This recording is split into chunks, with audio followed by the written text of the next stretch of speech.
सबसे पहले कि इनकम सिक्योरिटी के बारे में मुझे बात समझ में आई। मैं मेरे परिवार का मैं कमाने वाला इंसान, मैं राजकुमार, सीता हाउसवाइफ, 2 बच्चे, मेरी माता, मेरा परिवार मेरे ऊपर डिपेंडेंट। अगर कल कुछ मुझे हो जाता तो इनकम कौन कमाता? हेलो। मैंने 10,000 लोगों के सामने सीता के साथ शादी की, धूमधाम के साथ, दूल्हा बन के। अरेंज मैरिज है। तो 10,000 लोगों के सामने शादी करके ले तो आया, बड़ी मर्दानगी दिखाई वहां पे। लेकिन अगर मैं इनकम सिक्योरिटी क्रिएट नहीं कर सकूं, किसी कारणवश अगर हम काम नहीं कर सके, तो आपके परिवार को, मेरे परिवार को कौन संभालेगा? ये सबसे पहली बात है। इस बिजनेस में अगर मैंने इस बिजनेस को किया है तो दो दो मुख्य रीजन है, और वो है एक इनकम सिक्योरिटी। क्योंकि मेरे पश्चात मेरे वाइफ को और मेरे बच्चों को भीख न मांगने पड़े।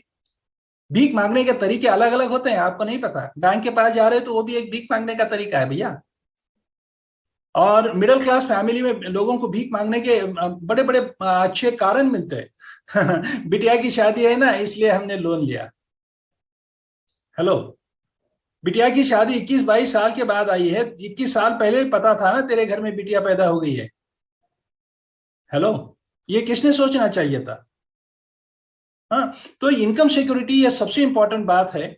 अब दूसरी बात सबसे इंपॉर्टेंट, मैंने देखा था ईमानदारी से नौकरी किया, क्योंकि मेरे माता पिता और मेरे भाइयों की संस्कार ऐसे है कि बेईमानी नहीं करना है, मेहनत की कमाई करनी है, और ईमानदारी के राह वो संस्कार थे, तो वो नहीं कर सकते। तो इसलिए मैंने देखा 12 साल की जॉब के बाद मेरे पास बैंक बैलेंस कुछ भी नहीं था।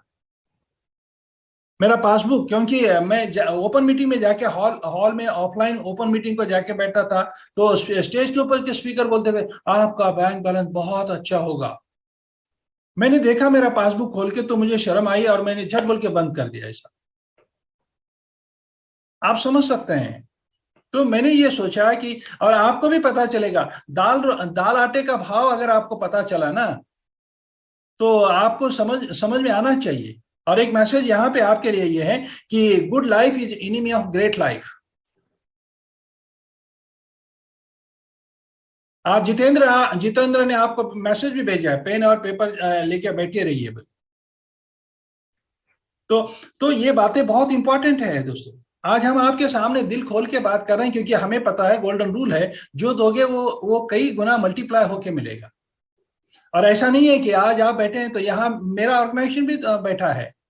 ऐसा नहीं कि मैं आपके साथ बातें कर रहा हूँ, कुछ अलग बातें कर रहा हूँ। क्योंकि मेरा एलोइस भी यहाँ पे बैठा है, जो जिनके अपॉइंटमेंट नहीं थे, जिनके आज, क्योंकि सडनली ये प्रोग्राम उनके लिए मालूम हुआ है। तो ऐसा नहीं है कि यहाँ पे बहुत सारे लीडर्स बैठे हैं मेरे ऑर्गेनाइजेशन से। मैं उनसे, यानी कि मैं आपको कुछ अलग, क्योंकि इस 21 साल में अगर कोई अच्छी उपलब्धि मिली होगी हमें, 21 सालों में हमें कभी भी झूठ नहीं बोला हमने। आहो, 21 सालों में हमें सबसे अच्छी अगर कोई उपलब्धि है इस बिजनेस की, तो 21 साल हो गए हमें इस बिजनेस में, हमें एक बार भी हमने झूठ नहीं बोला, और झूठ बोलने की नौबत भी नहीं आई। इसलिए इतनी ट्रांसपेरेंट और म्यूचुअल ट्रस्ट और ट्रांसपेरेंसी का ये बिजनेस है। हमें कभी भी नींद आ सकती है। मैं वर्कआउट करके आता हूं, सुबह 9 बजे भी कभी कभी सो जाता हूं, मॉर्निंग 9 o'clock।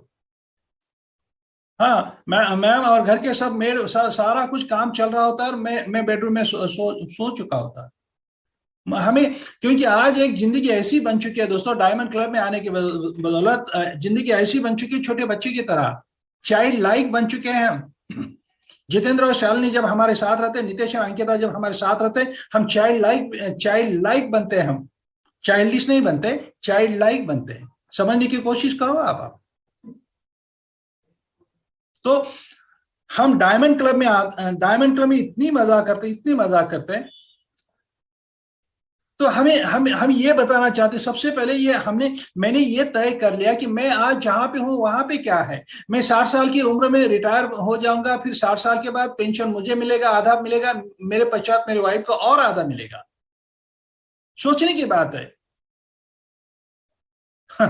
अपना अपना यानी कि मैं ये कहता हूं, आईने के सामने खड़े रह के मैंने मेरा खुद का एनालिसिस किया कि मैं अगर ये बिजनेस करूं तो क्या मिलेगा, ये अगर मैं नौकरी में कंटिन्यू रहूं तो क्या मिलेगा। मैंने ठान तो लिया था वाइस चांसलर बनने का, लेकिन पहला फंक्शन मेरे लिए टर्निंग पॉइंट रहा।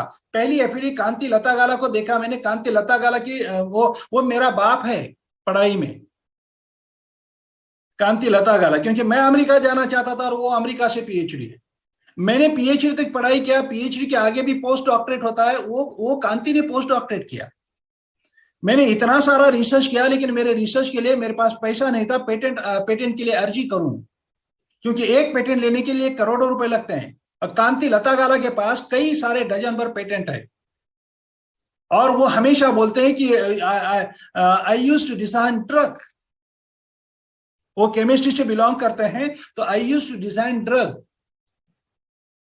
तो ये उन्होंने कई बार स्टेज से बताने के बाद पार्किंग में उनको बहुत सारे लोग मिलने लगे अलग अलग तरह के, तो उनको समझ में आ गया कि उन्होंने कंप्लीट भाषा में बात करना शुरू किया। I used to design good drug, वो ड्रग नहीं।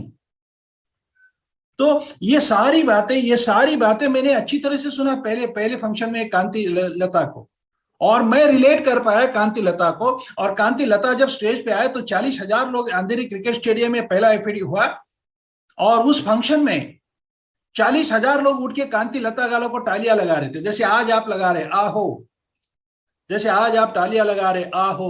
हाँ, आप तालियां लगा रहे। मैं कौन लगता हूं आपका? ना जान ना मान, तू मेरा मेहमान, राइट। तो मैं यही बताना चाहता हूं कि उस वक्त मैंने देखा कि एक एडमिनिस्ट्रेटर, एक प्रशासक कौन होता है, क्या होता है, और एक डायमंड क्या होता है। डायमंड के लिए कितना रिस्पेक्ट, इतने सारी आबादी, इतनी सारा क्राउड खड़े रह के उनके लिए तालियां लगा रहा है, स्टेज के ऊपर आमंत्रित कर रहे हैं। मैंने कहा अरे बाप रे, अरे बाप रे, इधर मेरा वाइस चांसलर, मेरा बॉस आता है तो कोई उठता नहीं, कोई ताली नहीं लगाता। उठते तो डर के मारे उठते हैं।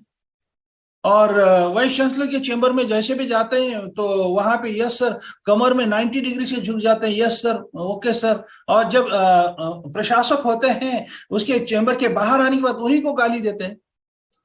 ये दोनों रूप मैंने देखे थे ना, क्योंकि मैं प्रशासक नहीं बना था, मैं वाइस चांसलर नहीं बना था, क्योंकि वो बनना आगे की स्टेप्स है ना।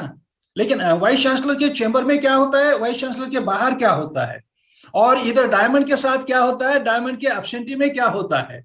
डायमंड को कोई गाली नहीं देता, डायमंड को सारा दिल से रिस्पेक्ट मिलता है डायमंड को। ये सारी बातें देखने के बाद मैंने उसी फंक्शन में ठान लिया, एक फंक्शन आपके लिए, एक फंक्शन सफिशिएंट है दोस्तों, आपके लिए एक किताब सफिशिएंट है दोस्तों, आपके लिए आपका मेंटर जो बता रहे हैं, आपके स्पॉन्सर जो बता रहे हैं, वो जो कोचिंग दे रहे हैं वो सफिशिएंट है दोस्तों।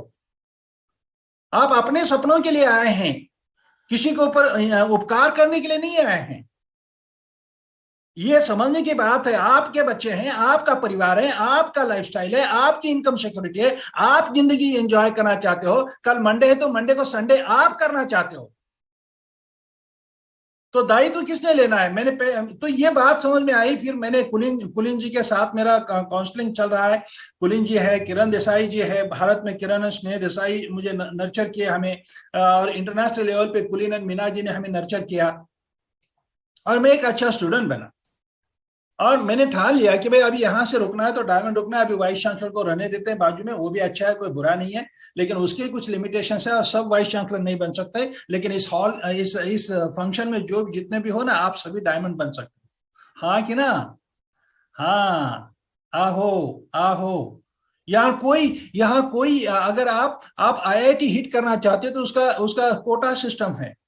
अगर मेडिकल हिट करना चाहते हो, मेडिकल अचीव करना चाहते हो, मेडिकल के लिए जाना चाहते हैं, तो वहां पर भी कोटा सिस्टम है। इतने सीट है, इतने सीट है, या इतने सीट है। लेकिन यहाँ डायमंड के लिए कोई कोटा सिस्टम नहीं है। हेलो, वो पहले दिमाग से निकाल दो। आप अपने आप को खुद को मनाओ कि मैं डायमंड बन सकता हूं, मैं डायमंड बन सकता हूं, मैं डायमंड बन सकता हूं, और वैसे एक्शन करो। खाली बात करने से कुछ नहीं होगा। वो बोलाराम बोला जाता है। मैं जब हैदराबाद जाता हूं तो बोलाराम एक स्टेशन का नाम भी है।